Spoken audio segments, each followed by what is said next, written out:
एक व्यक्ति के विषय में मैं किसी पुस्तक में पढ़ रहा था। उनके विषय में बताया जा रहा था कि वो काफी व्यस्त रहते थे, कुछ आधिकारिक कार्यों में संलग्न रहते थे और उन्होंने अपने जीवन में इतने बड़े साहित्य को लिख दिया, इतना बड़ा साहित्य का निर्माण कर दिया उन्होंने कि एक सामान्य व्यक्ति के लिए जिस पर विश्वास करना भी मुश्किल है। जब उनसे पूछा गया कि आपने इतनी व्यस्त जीवन शैली के होते हुए भी इतनी सारी पुस्तकों का, इतने सारे साहित्य का, इतने बड़े कोश का निर्माण कैसे किया आपने, तो उन्होंने एक बड़ा ही सीधा सा जवाब दिया कि मैंने अपने जीवन में ये नियम बना लिया कि चाहे जो भी स्थिति हो, मैं कितना भी व्यस्त हूं, लेकिन मुझे अपने जीवन से 1 घंटा निकाल करके इस काम को देना ही देना है। मैं ऐसा सोच लूंगा कि मैं 24 घंटे मेरे पास है ही नहीं, मेरे पास 23 घंटे हैं, लेकिन मुझे 1 घंटा देना ही देना है। अगर मुझे दूसरे कामों में अधिक व्यस्तता के कारण एकांत में समय नहीं मिलता था, तो मैं कहीं गाड़ी से जा रहा हूं, रेलगाड़ी से जा रहा हूं, तो तब मैं वहां पे लिखने की कोशिश करता था। फिर मुझे आदत हो गई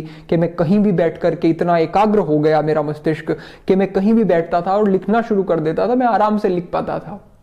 यही आदत फिर मेरी और अधिक विकसित होती गई और इसने मेरे जीवन को व्यवस्थित कर दिया और धीरे धीरे धीरे मुझे पता भी नहीं चला कि मैंने इतने बड़े कार्य को कैसे कर दिया। वास्तव में एक छोटी सी आदत हमारे जीवन को बना भी सकती है और हमारे जीवन को बिगाड़ भी सकती है। ये मैं इस विषय में कह रहा हूं कि हमारे नवयुवकों के अंदर इतनी विशाल संभावनाएं हैं कि यदि वो उनको एकाग्रता के साथ सही प्रकार से संजो करके सही दिशा में लगाएं तो अविश्वसनीय कार्य हो सकते हैं।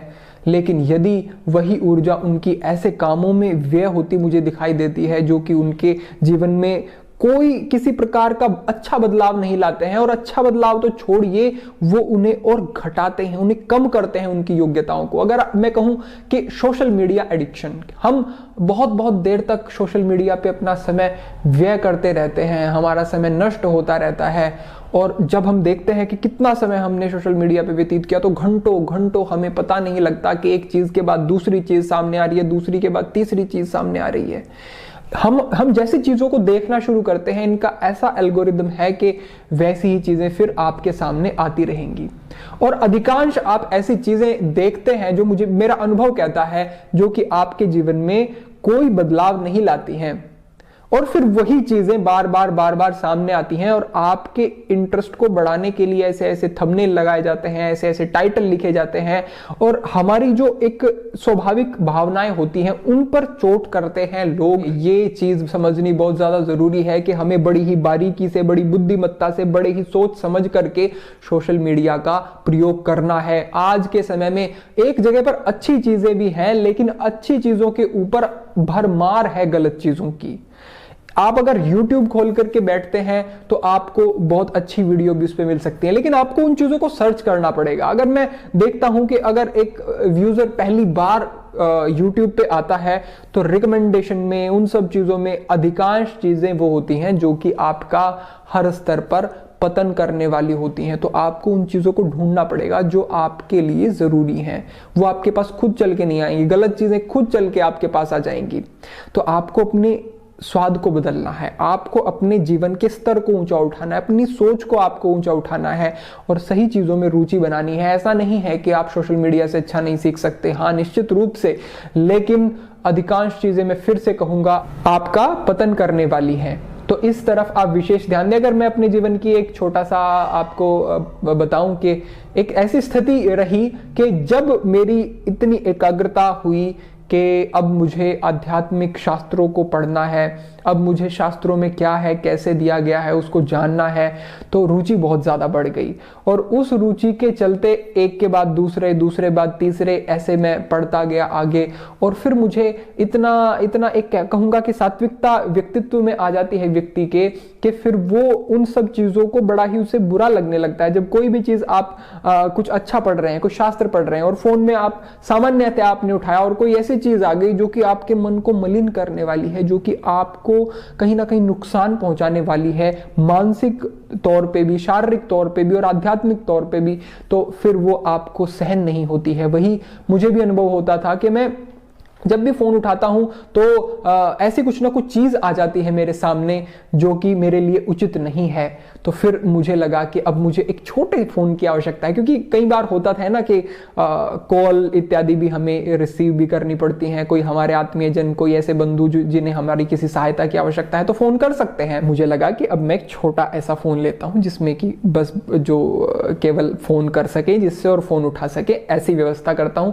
लेकिन उस समय पर मेरे पास धन भी नहीं होता था। हाँ, वो पहले से मेरे पास एक मल्टीमीडिया फोन हुआ करता था, लेकिन वो फोन मुझे नहीं रखना था, मुझे छोटा फोन रखना था। फिर मैंने इधर उधर से ढूंढा और मुझे एक छोटा सा ऐसा फोन मिल गया जो शायद चल सकता है। तो मैंने उसे ठीक वीक किया, साफ वाफ करके उसमें सिम डाल करके शुरू किया। तो वो उसे फिर मैं प्रयोग करता था जब मैं अपना स्वाध्याय करता था। तो मैं इन चीजों को बहुत दूर रखता था, क्योंकि इनसे कहीं ना कहीं व्यक्ति का जुड़ाव हो सकता है। आप बैठे हैं, आप पढ़ रहे हैं, आपके फोन में एकदम से घंटी बजती है तो आपका ध्यान वहां पे चला जाता है। आप अगर नहीं भी फोन को उठा करके चेक करते हैं, लेकिन फिर भी कहीं ना कहीं डिस्ट्रैक्शन एक बार हो गया, कोई कॉल आ जाती है तो फिर कोई व्यक्ति आपका बहुत सारा समय नष्ट कर सकता है। तो थोड़ा सावधान रहने की जरूरत है इस स्थिति में। तो इन चीजों से थोड़ा दूरी बना लें जब आप अपने स्वाध्याय के अध्ययन के समय में हैं, जब आप पढ़ाई कर रहे हैं, जब आप अपने बहुत बड़े किसी लक्ष्य के लिए तैयारी कर रहे हैं, काम कर रहे हैं। तो हो सके तो इनसे या तो बहुत बुद्धिमत्ता से प्रयोग करें, बहुत सजगता से प्रयोग करें, या फिर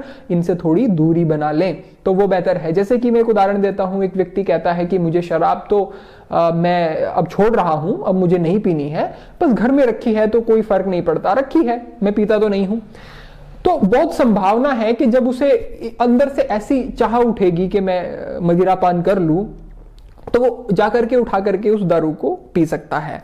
अब अगर उसके घर में ही नहीं होगी तो बहुत संभावना कम हो जाती है कि वो जाए बाहर जाकर के लेके आए, लेकर के आके पिए। लेकिन घर में है अगर तो बहुत बहुत सरलता से वो उसे, उसका मन कहीं ना कहीं उसे खींच लेगा उस तरफ। तो उन चीजों को दूर ही कर दे जो कि आपको लगता है कि कहीं ना कहीं आपको हानि पहुंचाने वाली है। और ये बात समझें कि आपके जीवन में ये जो चीजें, जितना भी आप घंटों घंटों व्यय करते हैं सोशल मीडिया के ऊपर, वो कोई भी सकारात्मक परिवर्तन नहीं लाने वाली हैं अगर वो अच्छा कंटेंट नहीं है तो। और मैं कहूंगा कि वो और नीचे माइनस में जाएंगी चीजें, क्योंकि आपके मन पर किस प्रकार के प्रभाव पड़ते हैं छोटी छोटी सी चीजों के, वो आप शायद समझते भी नहीं है। लेकिन फिर भी चीजें अंदर जाती रहती हैं और वो स्टोर होती रहती हैं, जो हमारे अंदर फिर बहुत सारी ऐसी इच्छाएं होती हैं कि मुझे अमुक गाड़ी चाहिए, अमुक फोन चाहिए, अब नया मार्केट में आ रहा है, ये कहां से आ रहा है, ये आज आपने नहीं सीखा कि मार्केट में आ रहा है, लोग ऐसे कपड़े पहन रहे हैं। ये छोटे छोटी चीजें, बड़े बड़े ब्रांड आकर के सारा दिन आपके सामने खड़े हैं, तो आपके अंदर वो सारी चाह विकसित करते हैं और कहीं ना कहीं आपको मैनिपुलेट कर लेते हैं कि आप अपने कंफर्ट जोन से बाहर जाकर के भी दिखावे की चीजों में बहुत सारा धन व्यय करते हैं। तो इन चीजों को थोड़ा सा समझना और सजग रहना जरूरी है, तभी आपके जीवन में विकास हो पाएगा और तभी आप अपने जीवन को बेहतर बना पाएंगे। और मात्र इतना नहीं होता, मेरा यह लक्ष्य बिल्कुल नहीं है कि मैं आपको मोटिवेट कर दूं, मैं आपको प्रेरित कर दूं। मेरा लक्ष्य है कि आपको यह पता हो कि आपको करना क्या है, आप क्या कर सकते हैं। इससे भी ज्यादा महत्वपूर्ण है कि क्या करना चाहिए, सही गलत का बोध। अगर गलत दिशा में आप पूरे प्रेरित होकर के लग जाते हैं तो वो विध्वंसकारी भी सिद्ध हो सकता है। ऊर्जा तो ओसामा बिन लादेन में भी बहुत रही होगी, उसने भी बहुत दिमाग लगाया होगा, लेकिन कार्य कैसे रहे और उन कार्यों से परिणाम कैसे आए, तो बहुत जरूरी है कि कहीं हम कुछ ऐसा तो नहीं कर रहे हैं जिसमें हम ऊर्जा भी लगा रहे हैं और वहां से हम हर स्तर पर विकसित नहीं कर पा रहे हैं खुद को। थोड़ा सजगता से समझ करके आपको ऐसा कोई एक बीच का रास्ता निकालना होगा जिससे कि आप भौतिक संसार में भी प्रगति करते रहें और आध्यात्मिक स्तर पे भी आप शांत, एकदम आनंदमय और अच्छा जीवन व्यतीत करते रहें। अंततोगत्वा जब आपके जीवन का एक अंतिम पड़ाव आएगा तब भी एक मन में संतुष्टि होगी कि मैंने जो भी जीवन में किया है वो अच्छा किया है, बेहतर किया है, दूसरों के विषय में भी मैंने सोचा है, केवल मैं अपने विषय में आत्मकेंद्रित होकर के नहीं रहा हूं। ऐसा जीवन हमें बनाना है। ये तो हमारा एक छोटा सा प्रयास जो हम अभी लेकर के चल रहे हैं। भविष्य में अगर ईश्वर का मार्गदर्शन हमें इसी प्रकार से प्राप्त होता रहा तो और अच्छे सृजनात्मक बेहतर परिवर्तन ला सकते हैं हमारे देश के लिए, जो सकारात्मक होंगे, हमारे परिवेश के लिए जो सुंदर होंगे। तो निरंतर सकारात्मक दिशा में परिवर्तन करना है। और आज इस बात को आप लिख लें, समझ लें कि आज के बाद किसी भी गलत तरीके से मैं सोशल मीडिया का प्रयोग नहीं करूंगा। इंस्टाग्राम पे कोई गलत लोग जुड़े हुए हैं उनको अनफॉलो कर दीजिए। यूट्यूब पे अगर गलत चैनल सब्सक्राइब किए हुए हैं उनको भी अनसब्सक्राइब कर दीजिए। और अगर आपके फोन में ऐसा कोई कंटेंट है जो आपकी आध्यात्मिक, भौतिक और मानसिक प्रगति में बाधा बनता है, उसको भी समाप्त कर दीजिए। एक सात्विकता, एक संकल्प के साथ आगे बढ़ेंगे, तभी परिवर्तन होंगे। इन सब चीजों को आपको समझना पड़ेगा और आत्म मूल्यांकन, चिंतन करना पड़ेगा। खाली बातें सुन लेने से कोई विशेष प्रभाव नहीं होंगे, लेकिन जब अपने जीवन में आप इन्हें अनुभव करेंगे तो बहुत सुंदर परिणाम निश्चित रूप से प्राप्त होंगे। तो छोटे छोटे से विषयों पर हम चर्चा करते रहते हैं। आपके बहुत सारे मुझे कमेंट प्राप्त होते हैं। अभी मैं 2, 3, 4, 5 दिन से व्यस्त था तो उत्तर भी नहीं दे पाया आपके कमेंट्स के। मैं निश्चित रूप से समय निकाल करके आपके सभी कमेंट्स को पढ़ूंगा और जितने का यथाशक्ति हो सकेगा उत्तर भी दूंगा निश्चित रूप से। आप इसी प्रकार से साथ में बने रहें।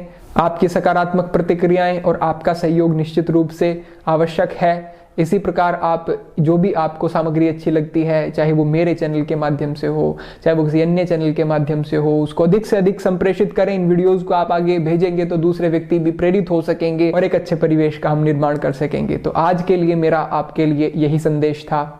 आज के लिए इतना ही। सभी के मंगल की कामना करते हैं। ओम नमः शिवाय।